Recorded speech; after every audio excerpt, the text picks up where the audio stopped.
Hi everyone, my name is Suzanne Corey-Sahlin and I would like to talk to you today about my instrument, the viola. But before I tell you anything about this instrument, I would like to play something for you. This is a piece written by Massenet called Meditation.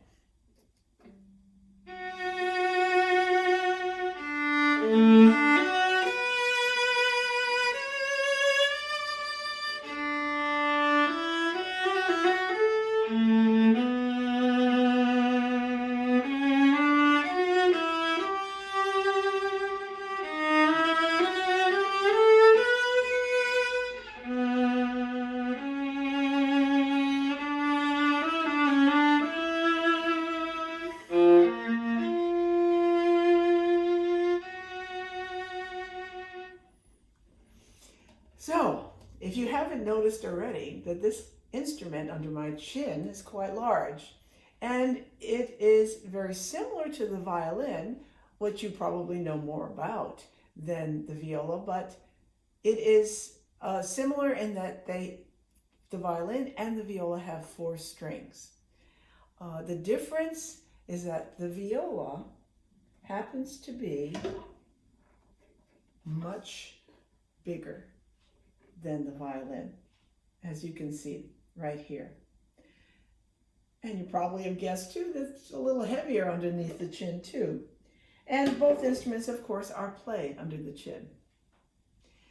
Unlike the cello, where the cello is played between the knees, and bass players usually stand up when they play.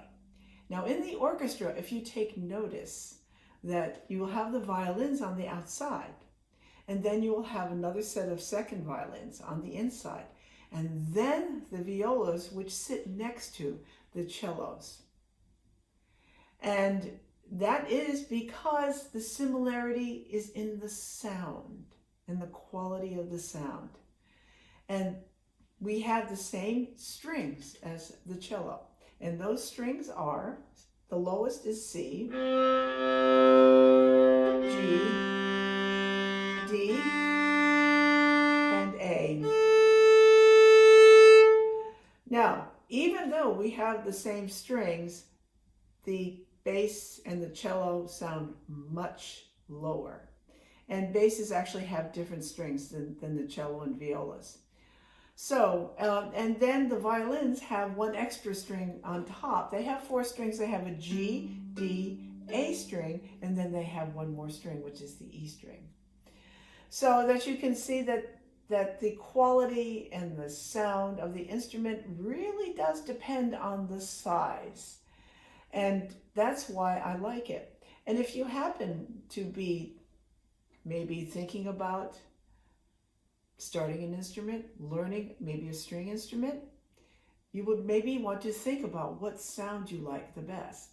I know that from my students that they might have even started on violin, but they chose viola because they wanted to make sure that they didn't have to play all those high notes, that they liked the mellower sound better. And there is one other thing I'd like to talk about, and this is the bow.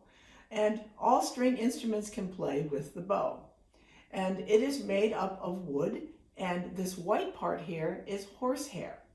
Now, I always tell kids that don't worry, you don't have to kill the horses to have horsehair, that they just give them a haircut. And then they have to do things like cleaning it and dyeing it. And it's a really intricate process putting this hair on this stick. And we have to have this done as professional players. We have to have this done, say, every 6 months, 4 to 6 months sometimes. But if for students, they usually maybe once a year, once every 2 years, depending on how much playing they do, because it does wear out. But I think this is really an important thing. And we, of course, do play with the bow. But we don't always have to play with the bow. You can always pizzicato, which means plucking. That's a big word for plucking. And I'll say it again, pizzicato. And sometimes we say pizza for short. And it goes. And we can play more than one note at the same time.